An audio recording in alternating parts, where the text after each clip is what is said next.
Hello my student, आप सभी को अपने चैनल एग्जाम प्री में स्वागत है। आप लोग कैसे हैं? अच्छे होंगे, मस्त होंगे, ज़बरदस्त होंगे। तो चलिए आज के इस क्लास में आपको जो है संस्कृत का जो चैप्टर नंबर 3 है आलस का था उसको देखने वाले हैं। वीडियो अच्छा लगे लाइक करना, शेयर करना, चैनल सब्सक्राइब भी करना है। तो आइए क्वेश्चन नंबर 1 के साथ देखिए 2020 और 22 में पूछे एग्जाम है। आलस कथा के रचनाकार कौन है? बीघापति होगा। ठीक है, बीघापति जो है मिथिला के एक मंत्री था। चलिए और ज़्यादा व्याख्या नहीं करेंगे, डायरेक्ट आंसर बताते चलते। आलस कथा किस ग्रंथ से उद्धृत है?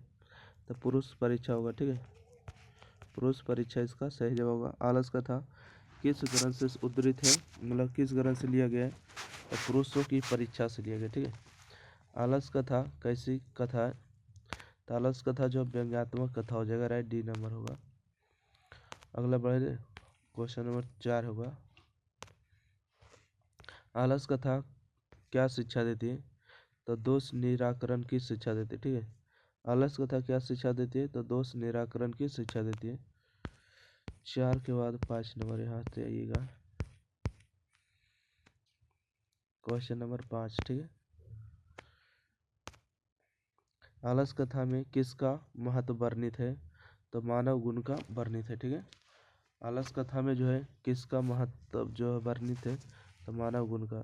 आलस कथा में आग कब लगाई गई? तो आग जो है रात में लगाई गई। ठीक है, जब सो रहे थे, जब जो है सभी लोग क्या कर रहे थे, जब सभी लोग सो रहे थे उसी समय आग लगाई गई। आलसशाला में आग क्यों लगाई गई?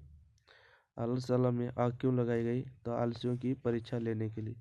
देखिए 18 और 23 में पूछे गए एग्जाम है। अगला है कि आलसशाला में आग लगने पर भी कितने लोग नहीं भागे? तो 4 लोग नहीं भागे थे। ठीक है, आलसियों की गति कैसे होती? कारुणिक होती। ठीक है, आलसियों की गति कैसी होती? कारुणिक होती। बिना करुणा दया के बिना नहीं उसका चल पाएगा। आलसियों को शरण देने वाला कौन होता है? कारुणिक होता है। ठीक है, जो दयावान होता है वही देता है। तर्कार्थ यदाग्नि गिरिम अग्नि लगमस्ति किस आलसी की युक्ति है? देखिए दूसरे आलसी ने कहा था कि घर में क्या लग गया? आग लग गया। इसका अर्थ वही हो रहा है कि दूसरे आलसी मतलब किसने कहा कि घर में आग लग गया? तो दूसरे आलसी ने। अगला है कि आलसियों के सुख देखकर कौन लोग बनावटी आलसी बनाकर भोजन ग्रहण करने लगे? तो धूर्त आलसी, मूर्ख आलसी ने। पहला आलसी क्या बोल रहा था? पहला आलसी बोल रहा था कैसा हल्ला हो रहा है? तो दूसरे आलसी ने कहा घर में आग लग गया। तीसरे आलसी ने कहा कोई धर्मात्मा व्यक्ति नहीं है जो घर से निकाल सके। चौथे आलसी ने कहा अरे बहुत बोलते हो, चुपचाप सो जाओ। चारों आलसियों को कैसे चारों आलसियों को किसने निकाला? चारों आलसियों को किसने निकाला है? तो नियोगी पुरुष ने निकाला है, उनके बाल पकड़ के। अगला प्रश्न है चारों आलसियों को कैसे बाहर निकाला गया? तो उनके केस पकड़ कर या बाल पकड़ कर। वास्तविक आलसियों की संख्या कितनी थी?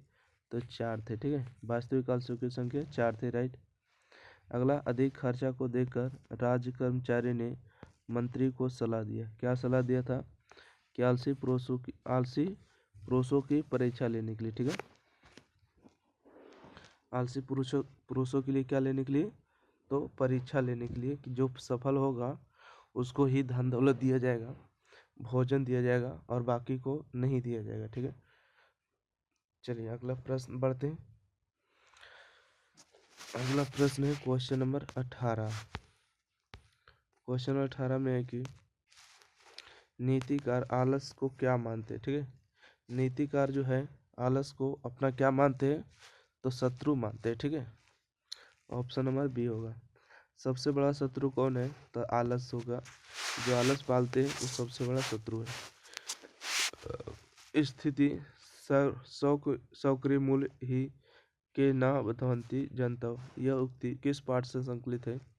तो आलस कथा से संकलित है, 2019 में पूछा गया था। अगला है कि भोग की अग्नि से पीड़ित होते हुए भी कौन कुछ नहीं करता है? तो आलसी। ठीक है, भोग की अग्नि से पीड़ित होते हुए कौन कुछ नहीं करता है? तो आलसी नहीं करता है।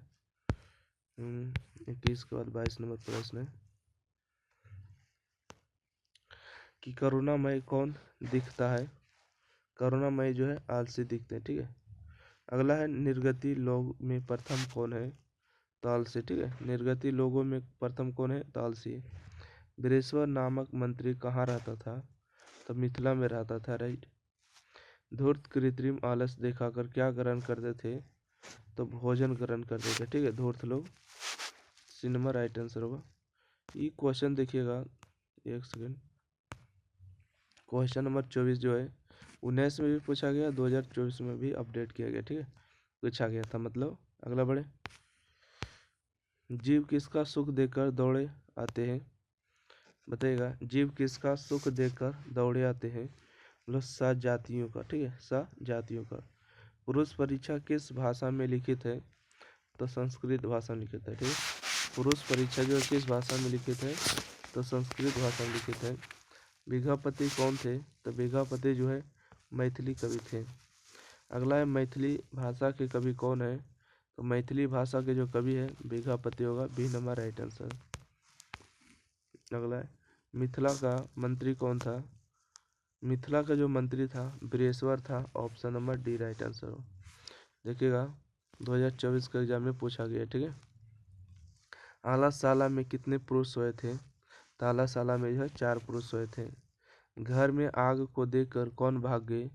तो घर में आग को देखकर कौन भागे? तो धूर्त भागे, जो बनावटी आलसी लेकर आए थे, है ना। 2023 में पूछा गया अपडेट क्वेश्चन है।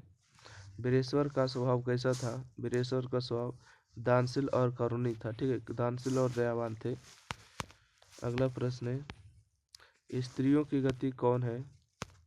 स्त्रियों की गति जो होती है उसकी पति होती है, ठीक है। बालक की गति कौन है?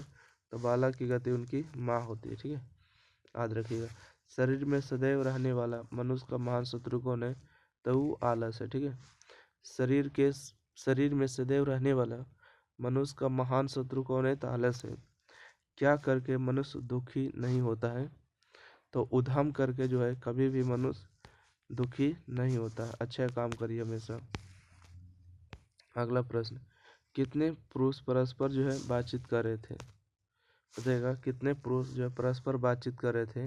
तो 4 पुरुष कर रहे थे। किसको देखकर सभी धूर्त भाग गए? तो अग्नि को देखकर सभी धूर्त भाग गए।